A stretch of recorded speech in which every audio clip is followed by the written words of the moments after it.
So here I'll just start with a blank canvas. As I go along through my process, obviously I can't show you the entire process. It would be hours and hours, but certain sections of the workshop will be sped up. So basically I'll just take the blank canvas. I start with a loose gestural thumbnail. Right now all I'm thinking about is blocking out the shape. I want to create a really cool Kraken. Obviously the Kraken will be the main focus of my image. I don't really have any real specific ideas of what the Kraken will look like right now, other than I know it's going to have to be huge. It's going to have some tentacles of some kind. I want to put it in some kind of a water environment. Obviously maybe it'll be emerging out of the water.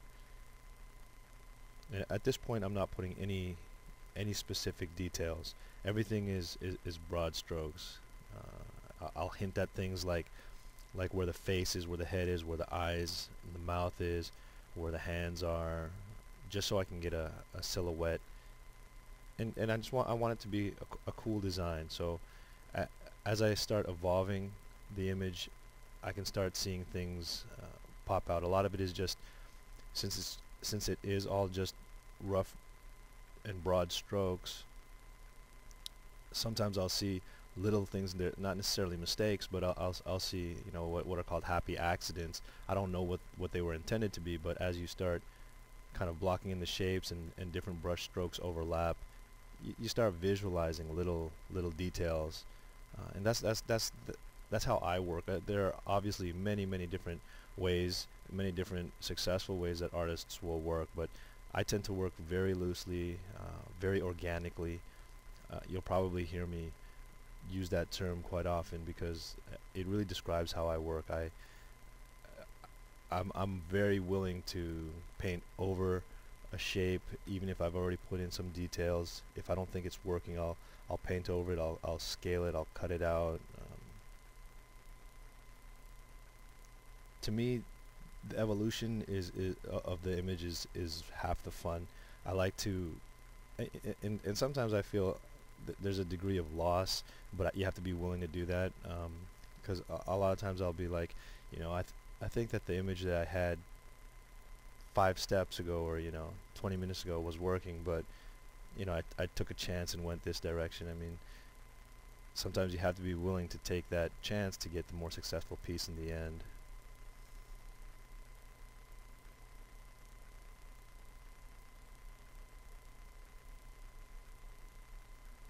So here still I'm just basically I just took a little bit of a darker value and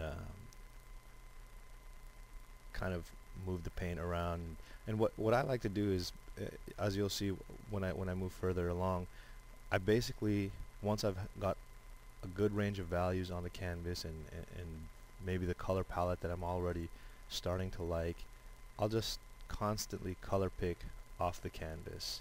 I don't very often go into the color swatches and pick from there when I'm already relatively deep into the painting. I have a hotkeys set for right within my pen. I have my color pick set on my pen, so I just constantly am dabbing and color picking off the canvas.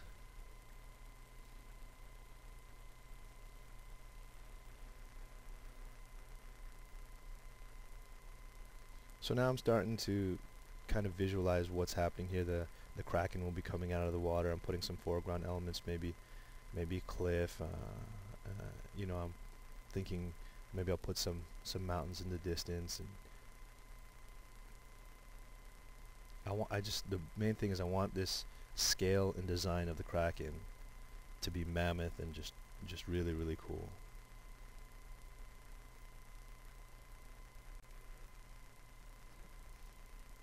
So now that I've got the overall shape laid out, I want to start thinking about putting in a little bit of details.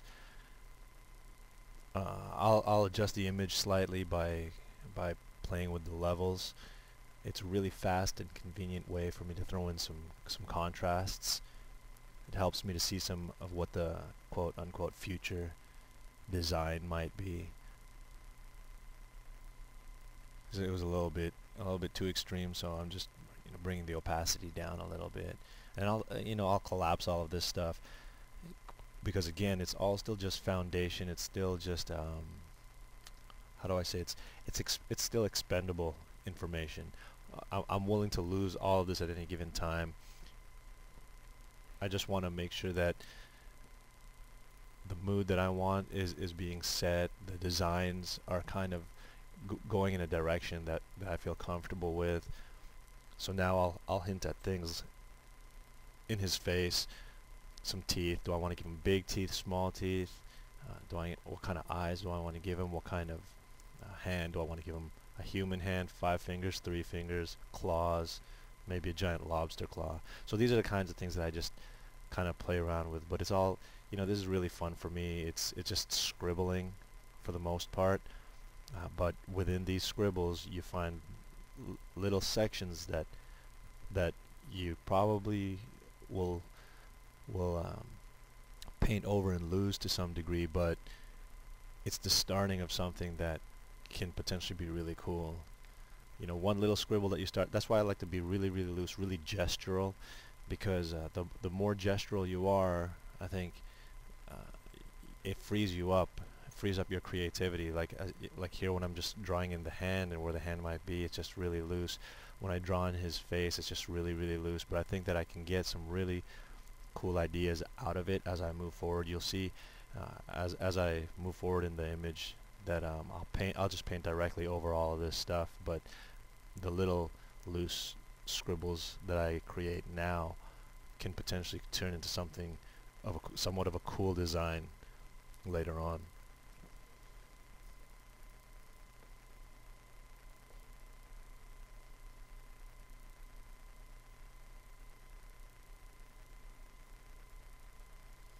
So here I'm getting a little bit detail heavy, but I tend to do that even though I know that for the better of the image I should probably stick to the broad strokes, but let's face it, the detail part is fun, and I kind of get carried away with it, and I'm still willing to paint over this stuff later anyway, but might as well have fun with the image while I'm working on it.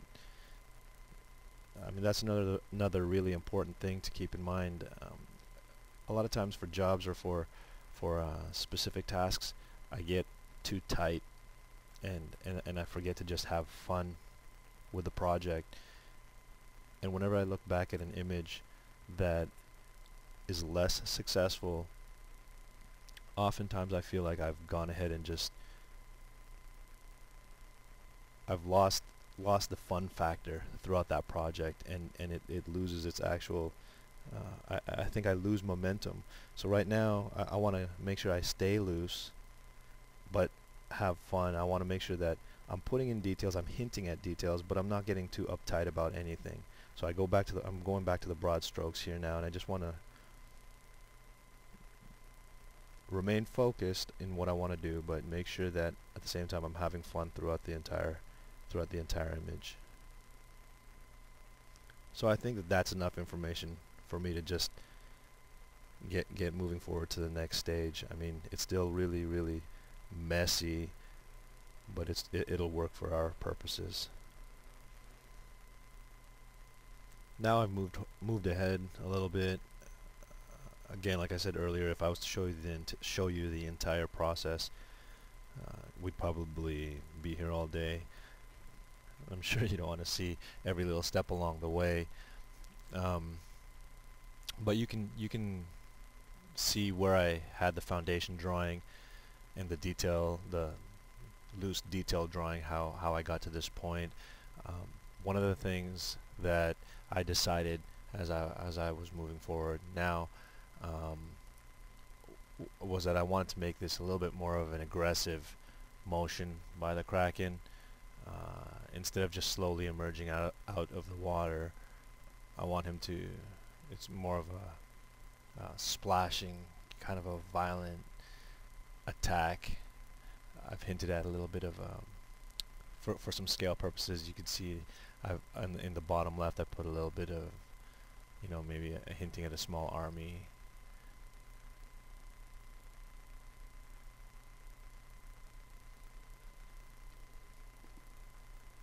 One of the things that I also, that's different from an illustration or a painting versus just a straight concept design. When you do a concept design, you need to show all aspects of the creature or the person, of the character that you're conceptualizing. You need to show all the both legs, both arms. All the details need to be clear. Here, while it's still basically a conceptual piece, I'm thinking of it a little leaning a little bit more towards the side of a illustrated painting. So I'm willing to, sacrifice showing some of the Kraken's body. While you can see as I turn the water layer on and off, I still have an idea of what I want its legs, or the lower half of his body to look like, but I'm willing to lose a lot of that information to the water.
So right now I'm chiseling away at the water. One of the things that I like to think about when I draw or paint in water is although the water is very it's constantly in motion and it's very organic, and there is no real defined shape to water when it's moving. I like to think of it as I guess almost like if you can imagine it was carved out of wood, or if it was modeled water. Because although the water is very fluid and is constantly moving, if you took a still photo of it, there's a definitive shape to each of the waves and each of the splashes. So there's still a front and back, so to speak. There's still a top and bottom. If you don't define where those areas are, it makes it difficult to you still need to put the light hitting it in certain areas. There needs to be a shadow on the opposite side of where the light hits, and if you don't think of those little things, your water tends to not look like it has any real shape.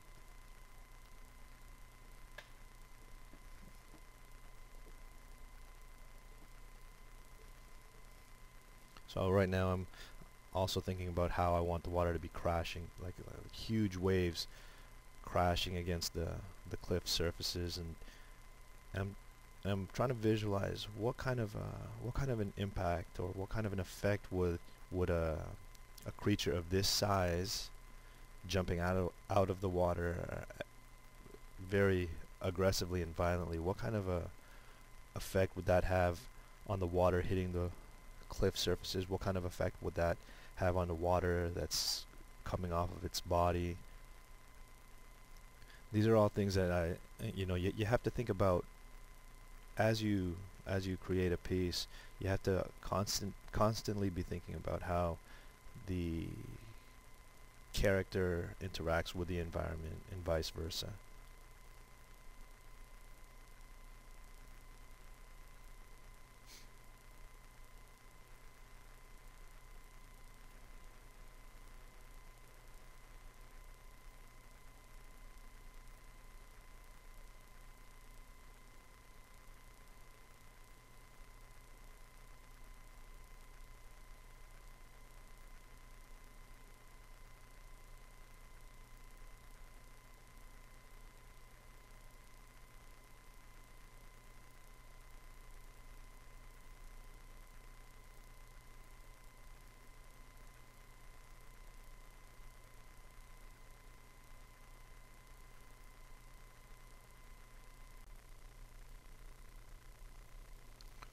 So now in this little snippet I want to show, obviously the design has evolved somewhat,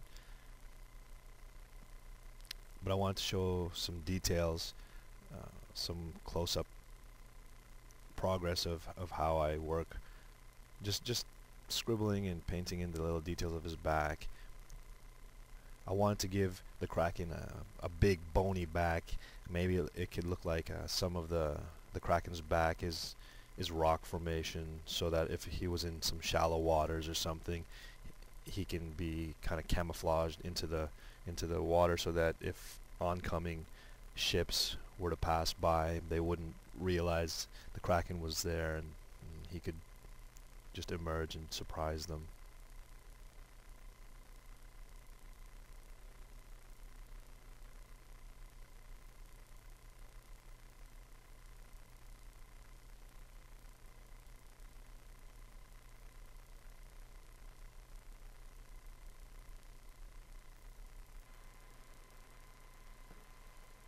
Now I want to talk a little bit about importing um, textures. Here I grabbed a texture off the internet from a really good resource, actually, if you're not already familiar with Mayang's free textures online. That's MAYANG.com. He has thousands of downloadable textures that are all free. It's a really, really cool resource out there. You can use these textures for 3D texturing. You can use them as reference for paintings. You can use them how I'm going to show you today. Basically, I grabbed, I believe it was a jellyfish texture, and I'm putting it on an overlay layer. Or I'll play with the different layers, multiply, overlay. I'll try them all to see what kind of effects I'll get, but I usually end up using overlay. It gets the most desired effect that I'm looking for most of the time. Here I just want to use the texture in a really subtle way. I just want to put a little bit of noise, a little bit of surface detail on the Kraken's shoulder area. After I get, again, settled on overlay after the process of elimination there. But now all I do is take the erase tool. I'm just kind of I'm erasing out the areas that I don't want the texture to be sitting on top of. And after I get rid of the areas that I don't want, I just I'll bring up the levels again and just scrub back and forth to see if I'm getting the kind of desired effect that I'm looking for.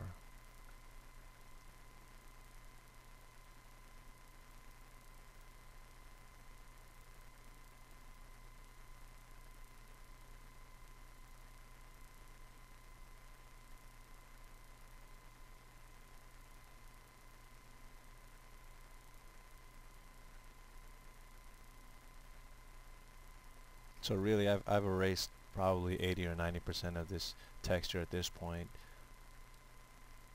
All I really wanted was a really, really subtle addition to what I already had, and I'm bringing up my levels, like I said, and I'll just play with darkening it slightly, and bringing up the highlights a little bit to contrast levels. I just want to see if I can get again the desired effect that I'm looking for, and at this point I don't really know what the tools are going to do. I don't know what the different layers are going to do.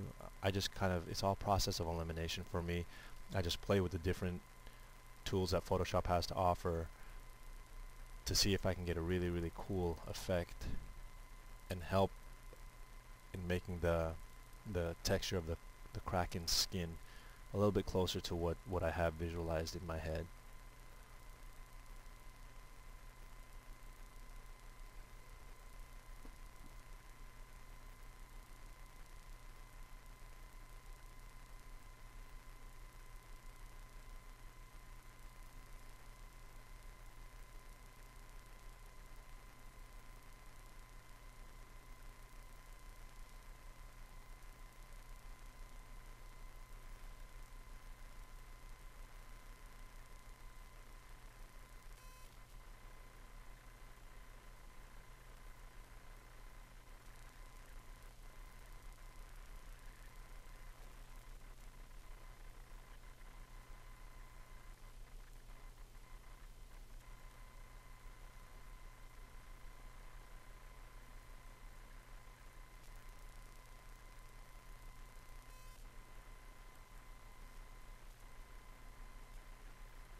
So still here, I'm just playing with the levels again, and control Control L is the command keys that I use pretty regularly. It brings up your levels.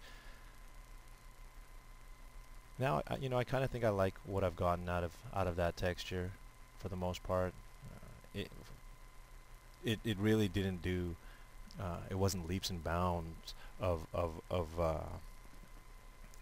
an effect in the end, but it was subtle enough, and it made enough of a difference, I think.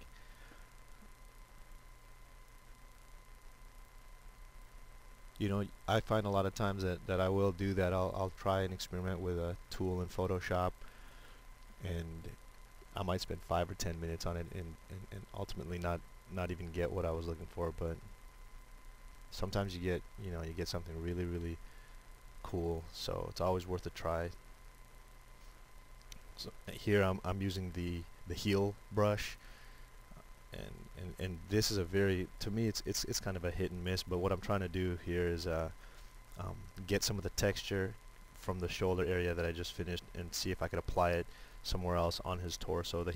What this brush will do is, as you could see me scrubbing back and forth, it kind of grabs the texture from the shoulder, applies it to another area of your painting, and grabs the colors around that new targeted area. And like I was saying, it's a little bit hit and miss. Sometimes I get exactly what I'm looking for, and sometimes it's not quite what I want, and I end up just, it's not a lot of time spent on the experimentation. So it's worth taking a stab at it to see if you get the desired results.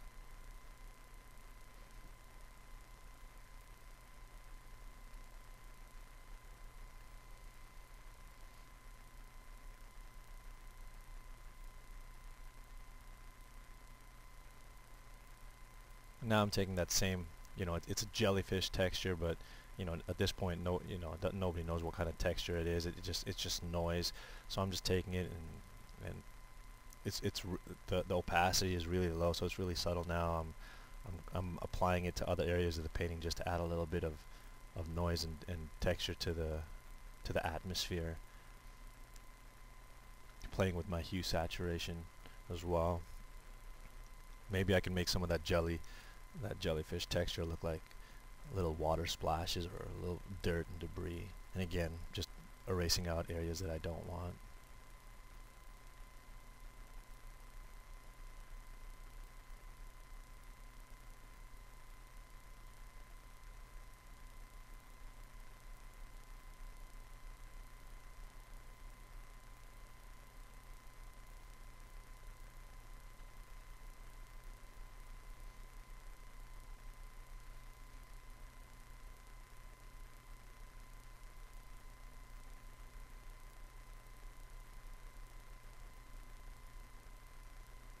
One thing that as I'm working here, I realized that I didn't cover, but you obviously would have noticed that the image has been flipped from my original thumbnail.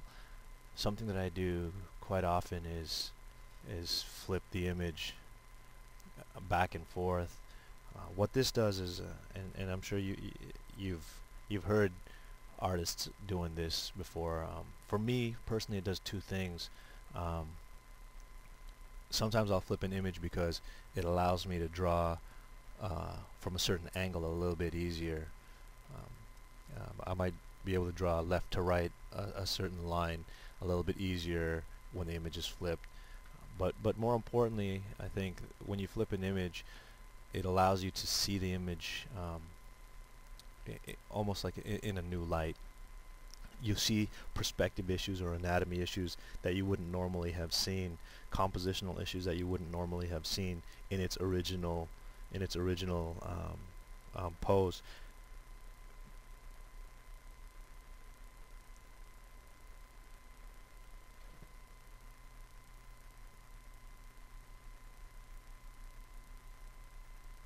So right now I'm just playing again with my channels, with my levels, trying to make a little bit of a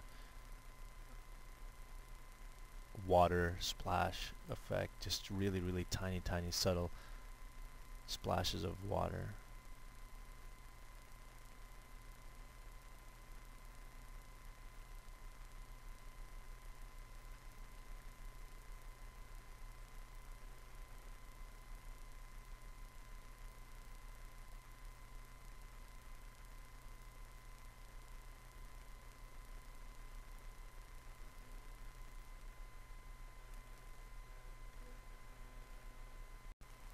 So now I've pretty much committed to a lot of the details on the Kraken's face and back. I like the way those things were looking, but something that was bothering me, and has been bothering me for quite a bit, is his stomach area, the torso area. So here I'm just redrawing the details in. I'm gonna pretty much paint over what I already had there.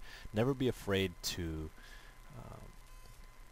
paint over a section or a detail, or if there's a compositional element or a color element that you don't like. Don't be afraid to correct that.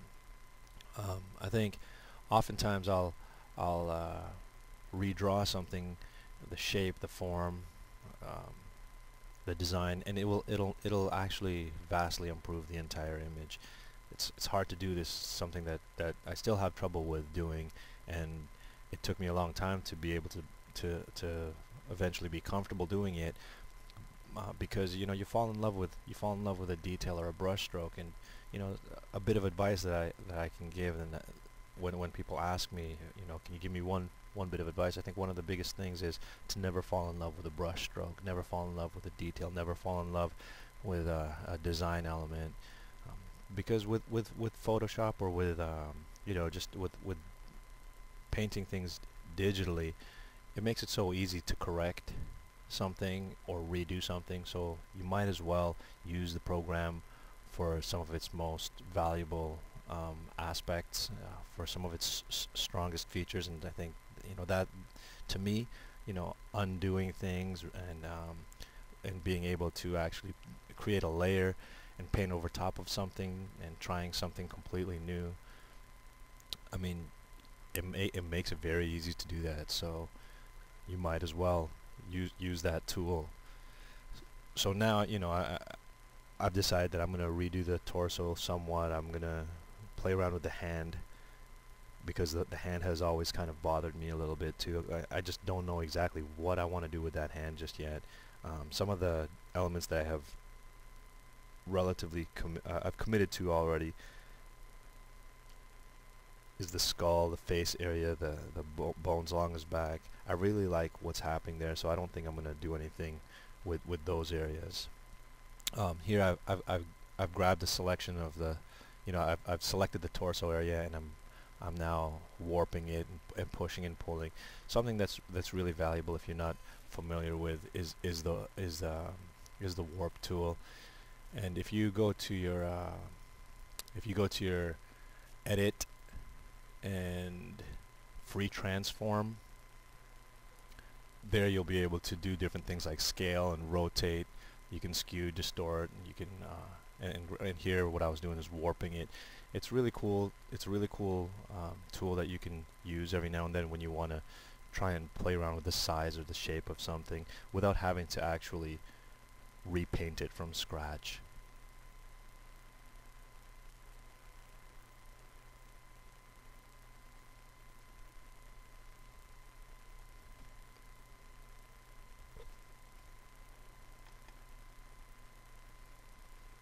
So now I'm just noodling. You'll see I do that quite a bit.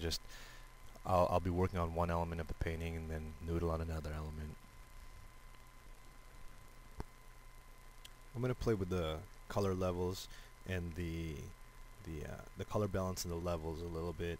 Some of the areas of the images are starting to look a little bit dark. So here I select out an area by his shoulder and in the bones, and Control L brings up the levels, and I just want to bring in a little bit of that, bring back a little bit of the details. They've gotten a little bit dark, and I don't want them necessarily blackened out. So I create a layer, I copy that selection, and I play with the levels, and then I just start erasing out the areas that I don't want.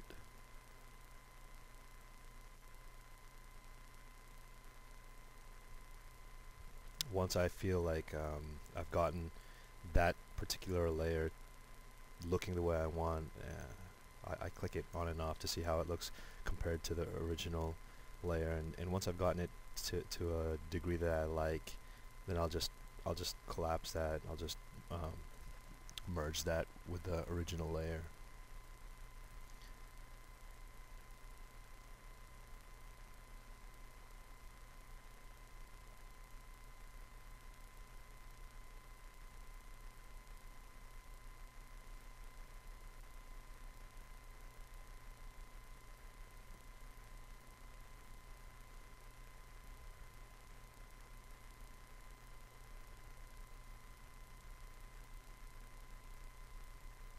So this is a really easy way to, you can either play with the levels of the entire piece, or you can just select a little section and play with the levels in a little area. Sometimes if you step back, you can see an aspect of the painting is looking really dark, and you know, maybe the details around his face, it's a little darker than what you'd like. So it's really nice, convenient way to just select that area and play with the levels of that specific area. Again, it's the same thing with the color balance. If you hit Control B, you can bring up the color balance, and it's a nice way to play with the colors in your shadows, your midtones, and your highlights. So here, if I want to make the light a little bit warmer, and make the shadows a little bit cooler to complement that, it's a convenient way to do that with just a couple sliders.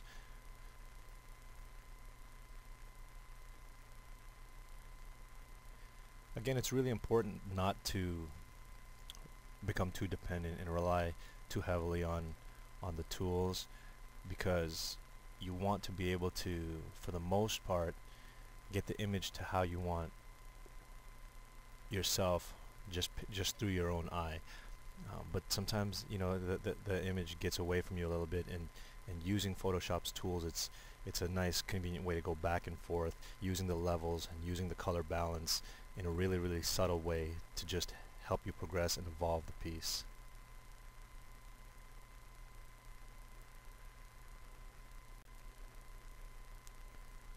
Another thing that I like to do is play around with the brush modes.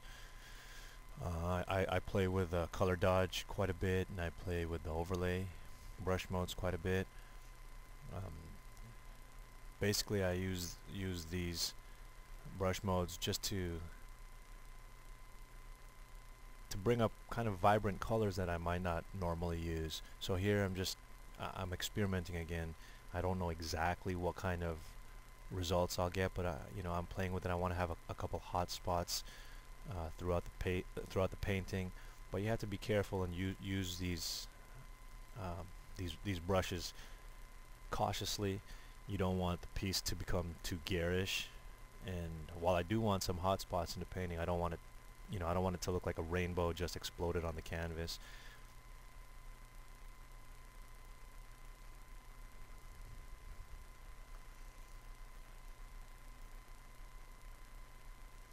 So here, the tentacle coming out of the water, I want this to be another, you know, subtle point of interest.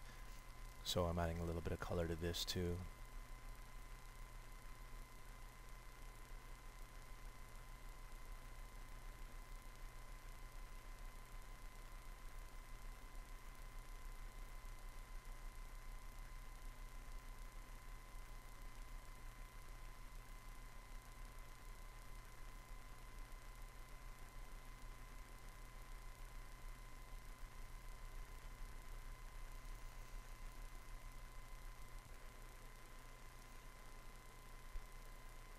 Now I'm going to step away a little bit from the Kraken himself.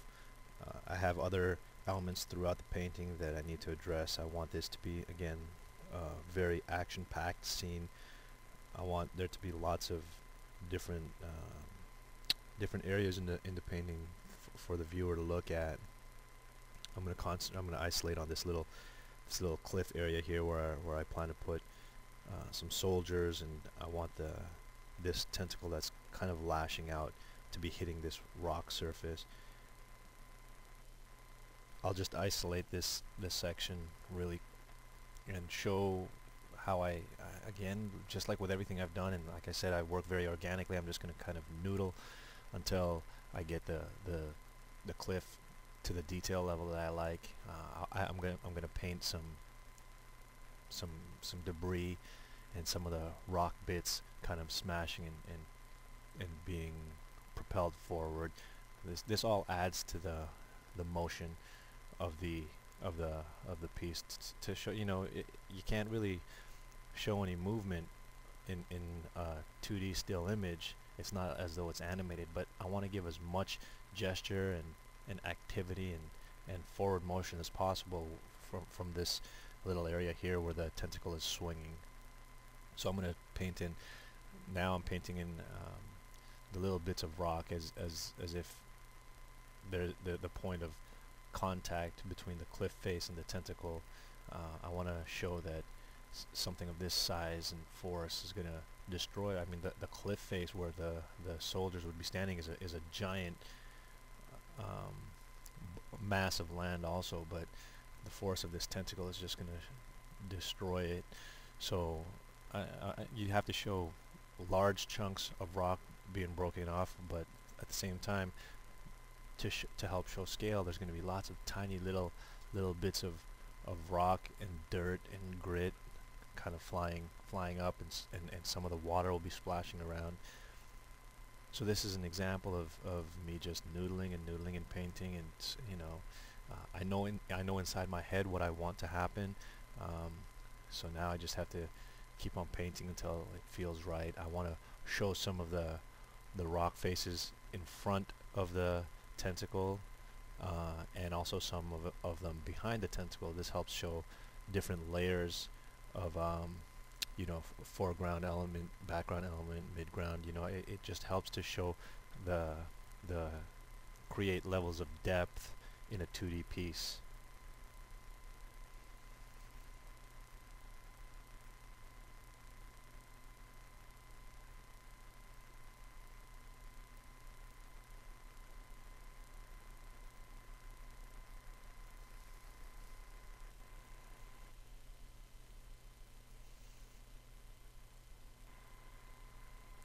I mean, this is a really good opportunity for me to show also show some silhouette, you know, some contrasts.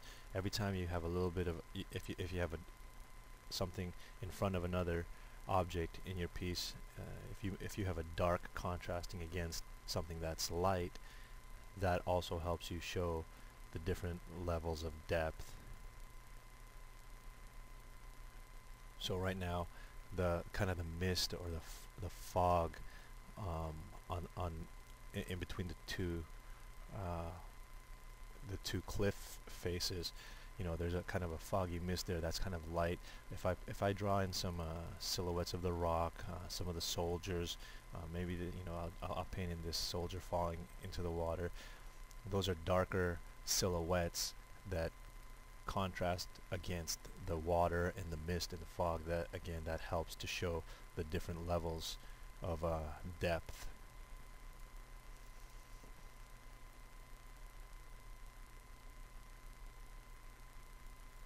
So this is all on another layer, so I'll just click the layer on and off to see what it looks like versus how it was originally.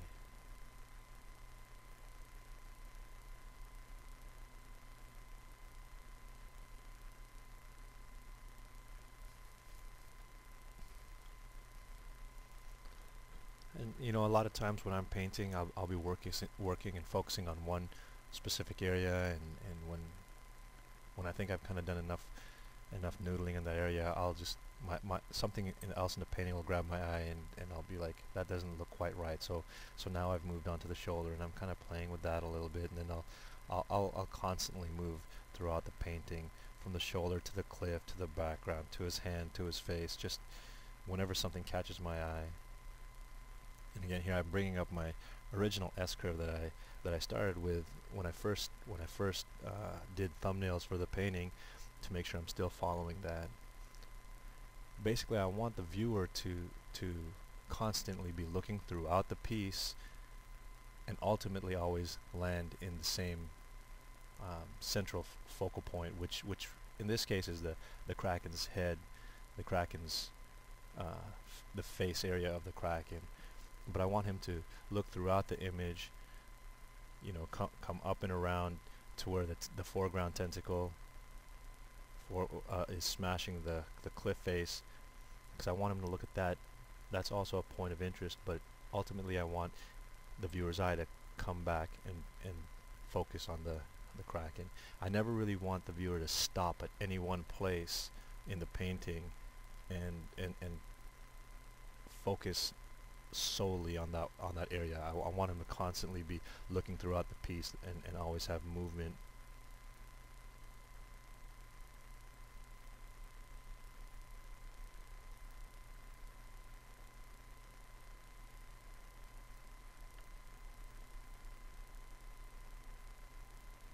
here, instead of just repainting some of the rocks over and over, I'll just select different elements that I've already painted in, and like I talked about in one of the previous clips, you could take that selection, free transform it. You can scale it, you can skew it, you can warp it, just make different shapes.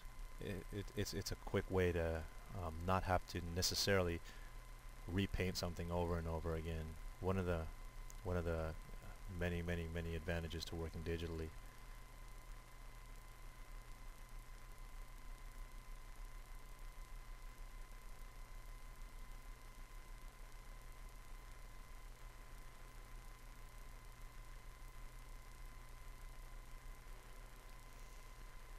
I'm going to address some of the water area. Now I think that, looking at the piece, the values were a little too similar across the entire body of water, so I want to add some darks in here.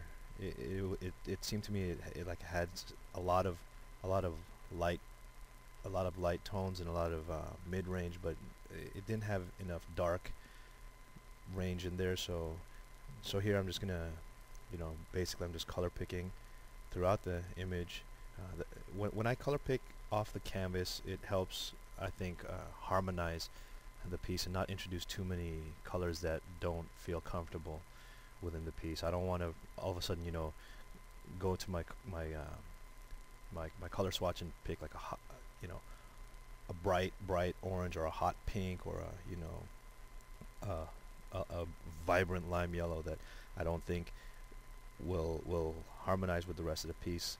Because at this point I'm pretty far along. I'm seeing the finish line. I'm close to the end of the final painting, I think. I don't want to introduce too many colors now that will not feel comfortable with the rest of the image. So that's why I'm basically just color picking what is already existing on my canvas.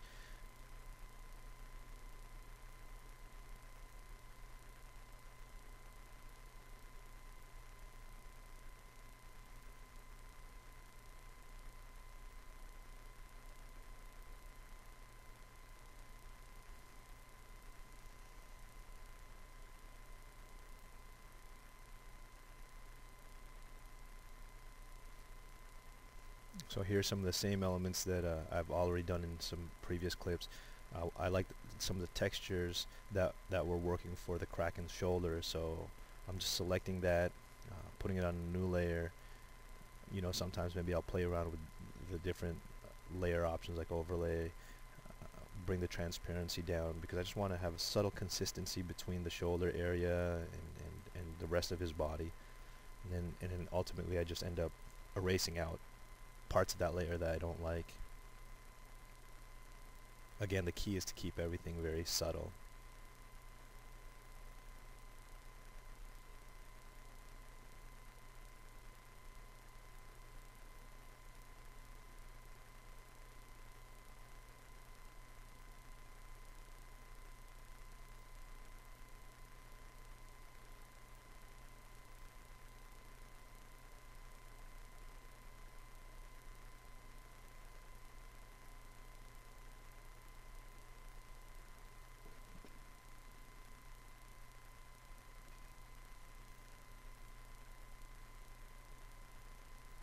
So here again, I'm experimenting with the heel brush, the healing tool.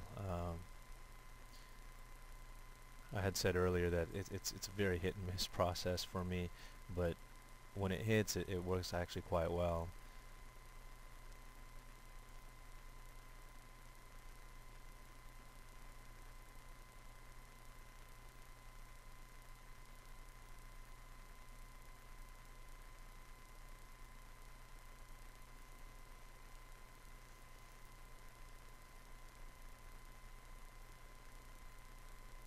Then again, I don't want the texture on this tentacle to look identical to what I have happening on the shoulder. So after you place it down and make a few adjustments, you have to go in with just your normal brush and start painting little details, painting how how some things will affect it differently. Like it's while it's still the same texture surface, you know, it's in a different environment. It's coming out of the water at a different time, at a different speed. Um, the light is hitting it a little bit differently, so you can't just take a texture that exists in one part of the Kraken and copy it and paste it onto another part of the Kraken.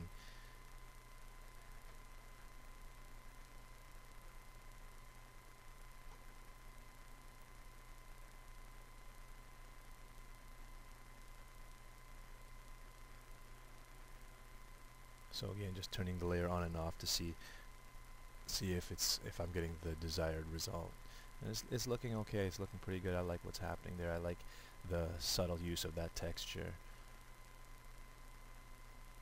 I think some of the addition of the water, the dark values in the water, help with some of the issues that I had previously with the water.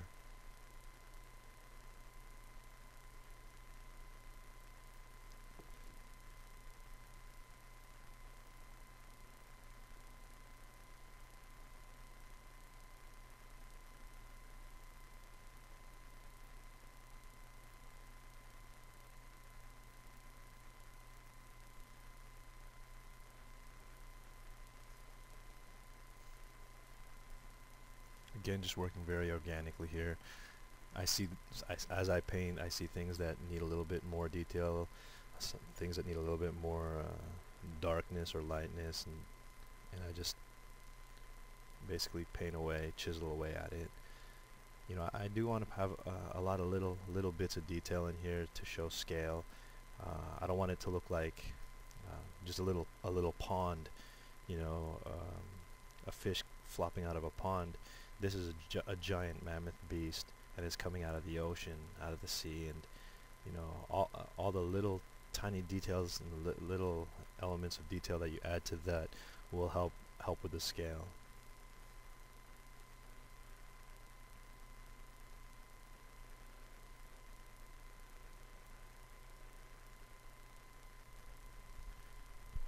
Now I'm addressing the shoulders on the cliff face. I'm isolating this section of the painting.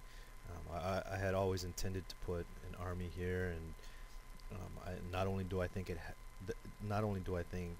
adding the army battling the Kraken will help the action of the pose, or sorry, the action of the painting, and it'll help with just the overall cool factor. But it helps introduce scale. It helps to make the Kraken feel mammoth in size. When you bring in something that the reader is familiar with, like people, or if I were to put birds or trees, that helps the reader, or sorry, the viewer, to understand exactly just how big the Kraken is. Because otherwise, if you don't put in those elements of scale, sometimes it's not necessarily obvious. Without that relationship being introduced, it's not obvious just how big or small, you know, the creature is. Is he coming out of a pond of water, or is he coming out of the ocean? Are those cliff faces, you know, boulders, or are they, you know, mountains? And something that you need to think about when you have something of great mass is you have to add a lot of little tiny details, or at least hint to them. You have to think of the overall shapes, you know, big shapes that have small tiny details within them. The smaller the details, the bigger the object feels. When you draw something very small, there usually doesn't tend to be a ton of really tiny little details.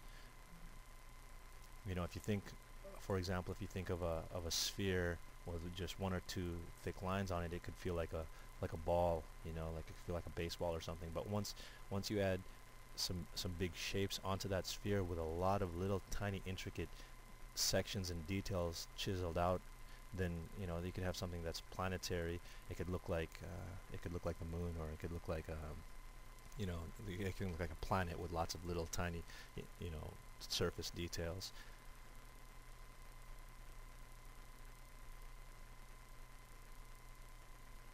So as I paint in the shoulders, you know, I'm not trying to Um, this is what I'm talking about with the implied detail. I'm not painting in the fingers on their hands. I'm not painting in the ornate designs on their helmets or on the on their capes, their uniforms. I'm just implying a lot of those little details so that there's no way I'd be able to paint each individual soldier, and at the same time I don't necessarily want to. I don't want the focus to be taken away from the Kraken. So, if I just apply the subtle details and imply the subtle details, that'll be enough. So this is a really delicate balance. I mean, you have to find that middle ground. You also don't want it to be so subtle that there's not enough information there to know exactly what's happening.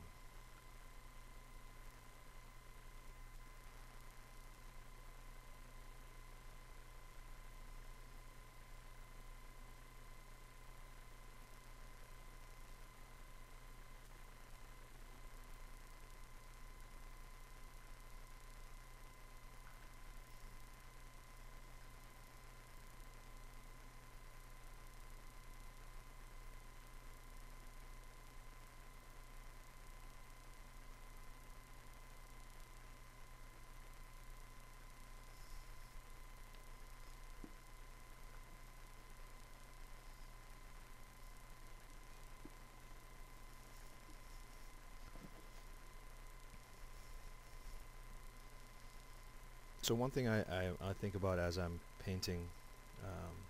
I'm painting in the soldiers here, something that I'm fortunate enough to be able to do because I have a dual monitor set up. On my secondary monitor, I have my navigation window up. Uh, that allows me to work very closely on specific details of the image and zoomed in. And at the same time, I could just look over to my second monitor and I'm able to see how the entire image looks as a whole uh, while I'm zoomed in painting in on these finer details. Uh, that becomes really helpful in a situation like this, or something like if I was if I were painting the eyeball on a creature's face or something, and I'm really zoomed in, and I really want to start painting little intricate details like the eyelashes, or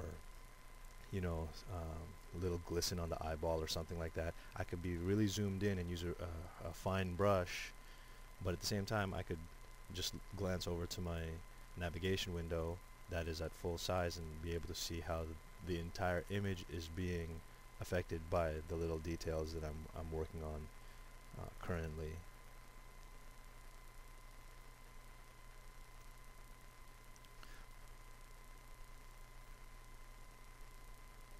So I feel pretty good about the soldiers here. I think there's enough information here to show that yeah, there's a there's an army here. Um, there's probably some more soldiers off screen. I want to make sure that it feels like there's tons and tons of soldiers that are coming in and they're rushing in to battle this massive Kraken.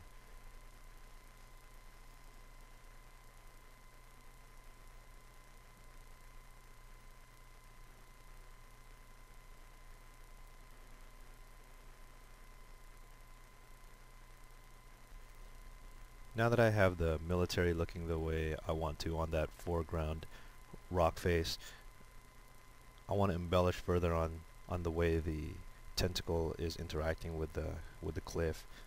So this is basically all I'm doing now is polishing it further. I want to keep in mind as much as possible that this is a heavy impact that the tentacle is having on this huge mass, this huge land mass.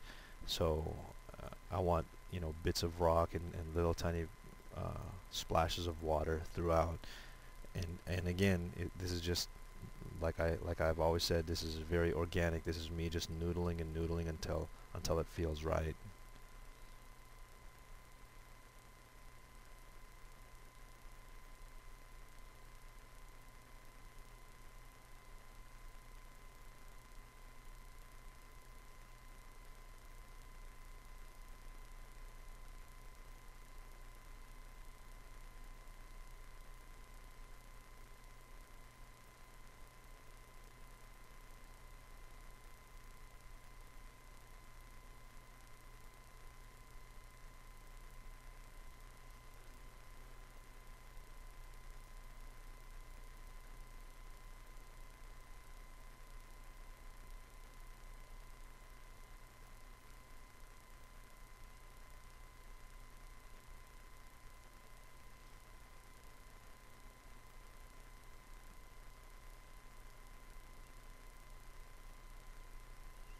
So as I'm painting here, I want to try and keep in mind that, and sometimes this becomes challenging because when I'm zoomed in and I'm kind of having fun with a little section, it's almost as though this little area could be an illustration of its own, and I want to put a lot of heavy details and kind of spend a lot of time on little areas. You have to be careful when you do that because, again, the most important thing is the overall image, and you know, with the S curve and the point of interest that I talked about earlier, you never want to lose focus of that. I, you know, while I'm painting this stuff and kind of having fun putting in the little splashes of water and the little pieces of rock and debris that are breaking up, I have to be careful not to make it make it a point of interest, and make things so graphic and make the contrast level so high that the viewer, you know, as he looks throughout the piece, stops here for too long of a time. You know, you just want him to kind of glance over it and recognize that there's something cool happening here. But ultimately, again, like I had mentioned before, ultimately the Kraken is what you want the viewer to be looking at. You know, I've debated a lot on how much information, how much design detail I should put on the tentacle here, and I still haven't, you know, finalized and decided at this point. I still, you know, will probably put some details there, but I want to be careful not to, you know, overpower the image with the tentacle. And here I want to put a little bit of mist, so I'm just like I've done before, you know, painting some things in. I'm blurring it using the Gaussian blur, and then I bring the opacity down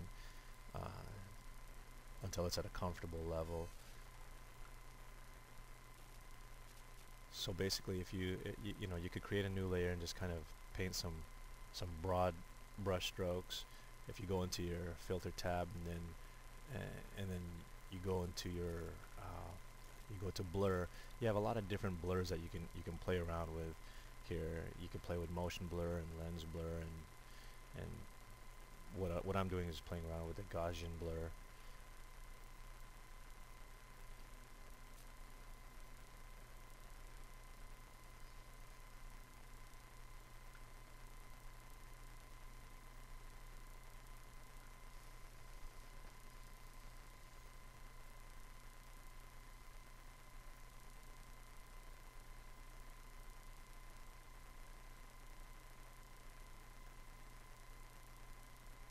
And here's a perfect example of me.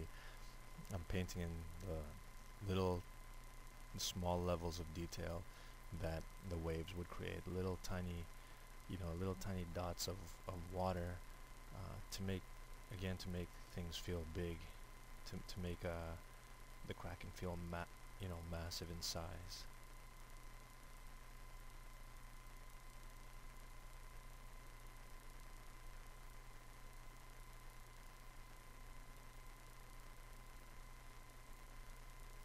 You know, a lot of people will use different textures or brushes, and they'll create brushes for for specific things just like this, for the water, or for rocks, or for even for soldiers in army. But personally, I mean, I actually enjoy painting all of these little details. So my process, while it might not be suited for a lot of people, it's you know, I've found it to be successful, and like I said, I actually enjoy painting all of those little tiny intricate details. So I don't know, call me crazy, maybe I'm a glutton for punishment, but I have fun painting in the little tiny bits of noise and water and rock and debris.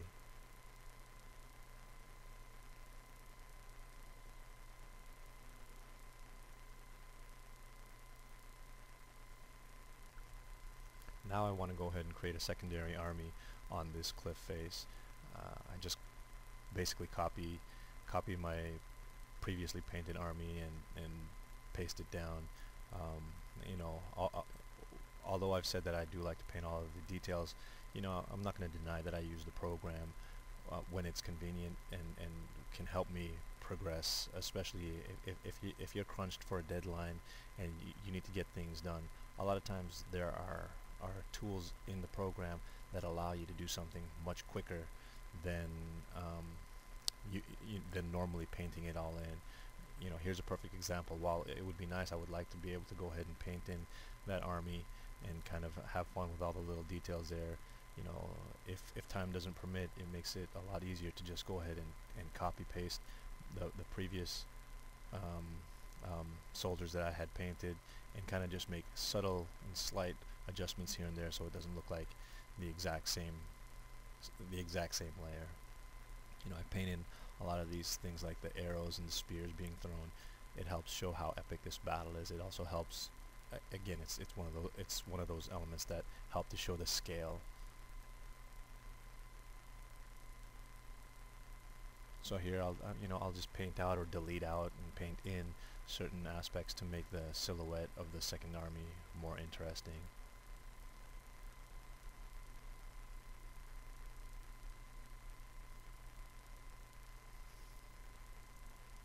I mean, that's the beauty of using the layers in Photoshop also. I can, if this doesn't work out for me, I can delete it and try it again, or I could take this layer and play with the different layer options, overlay, multiply, luminosity. There's so many things that you can kind of just experiment with to get your desired effect.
So now we're pretty close to seeing the final product. You can see the finish line. It's in sight now. It's really important to not lose focus at this stage. It's very easy to just say, "Oh, I'm done with this now. I'm finished with it. I don't need to do anything else." It's usually around this time is when I feel like, okay, now just add all the little tiny elements and details. Add more. When you feel like giving up, just persevere and do a little bit more. So here I'm just basically doing more of a lot of the little tricks that I've talked about already in the previous clips. I'm just selecting elements that I already like, little bits of the rock, little bits of debris flying around, copying them, pasting them onto other layers, using them to create some texture details.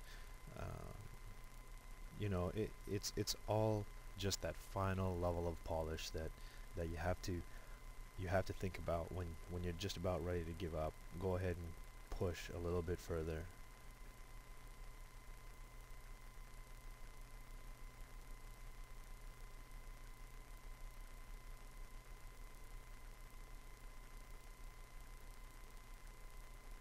And so since all of this, again, a lot of this detail polish that I'm doing now, it's all on new layers, so you can click them on and off, see if you like how they're working. You can bring the transparency down to make it a little bit more subtle. You can even increase it. You can increase some of the contrast if you want with your levels, if you don't think it's if it's impactful enough. Um, Basically, I use, you know, 90% of the time I use the same tools and the same process. You know, if I see something in on my canvas that I like, if I see some an area that is working and may work somewhere else, I'll copy it, paste it, you know, paste it somewhere else on the canvas where I think it might apply, and make some subtle changes.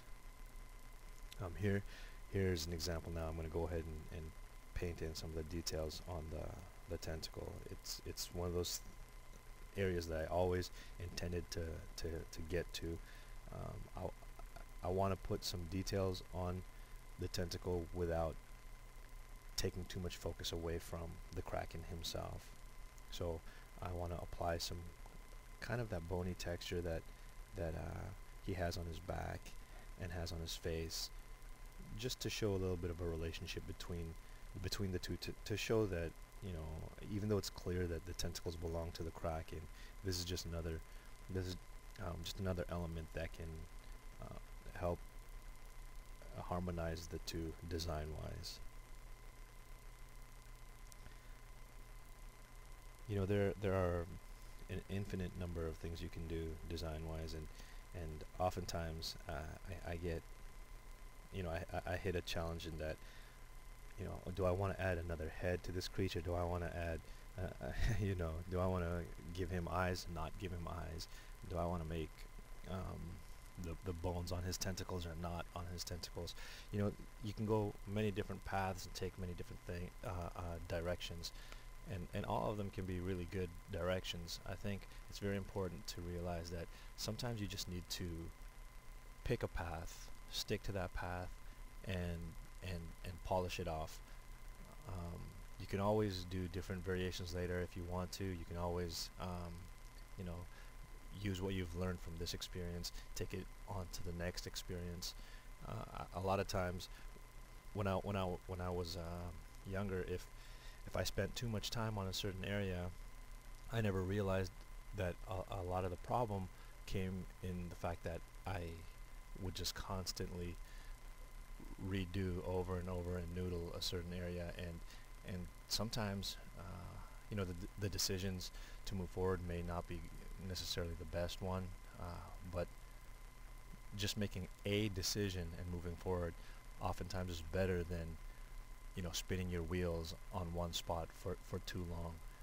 That's why I left this tentacle until near the end, because I found that I was spinning my wheels on it earlier on in the process, and I thought, okay, you know, let me just, you know, block in a shape for now, and know that later on, after I've, you know, given that area some rest, that I can go ahead and address that issue near the end, and I'm sure I'll come up with something cool in the end. And again, like I said, sometimes you just need to go ahead and make a decision, move forward with it, and you know, especially if you have deadlines, especially if you have other projects that you have to be getting done.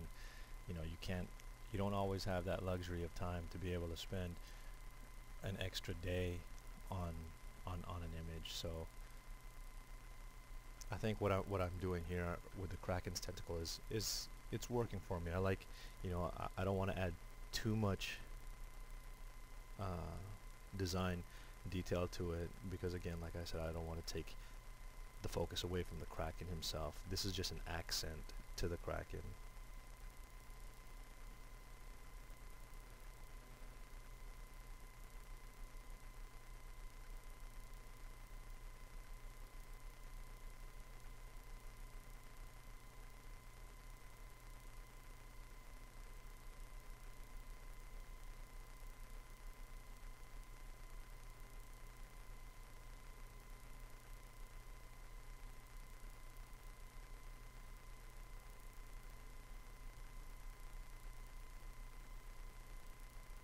I think this is working for the most part. I like what I've done here.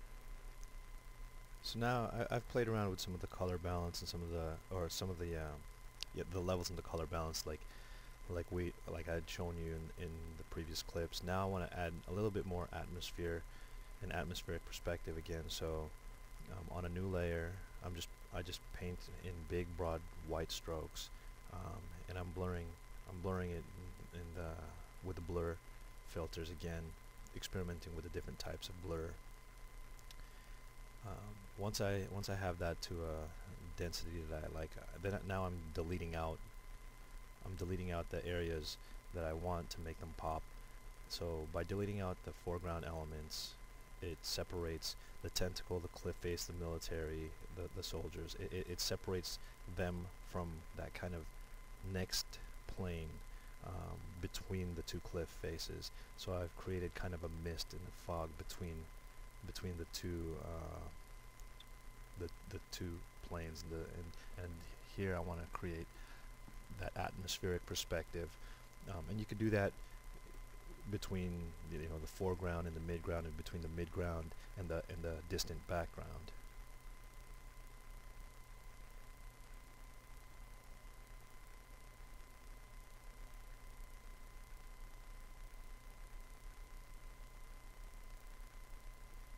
So clicking the layer on off to see if it works, and now just I'm erasing out some of the other elements that are a little bit closer to us, just to have that separation.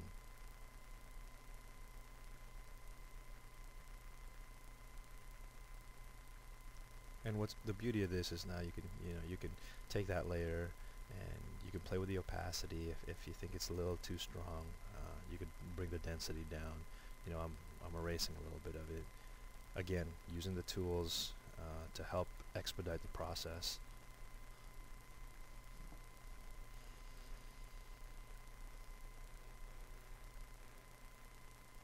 So now I'm at the final stage here.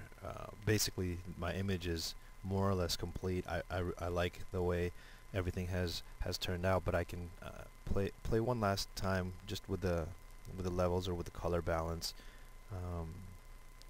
It's something that I'll do after I've collapsed the entire image. I've merged them all into one layer now, and I'll play with the highlights and kind of the temperature. It's something I want to be careful with. It's very, very easy to overdo it. Photoshop makes it easy to make extreme changes with just a very, very slight action. So right now I'm playing with adding some warmth to the light, and again I have to be cautious not to overdo it.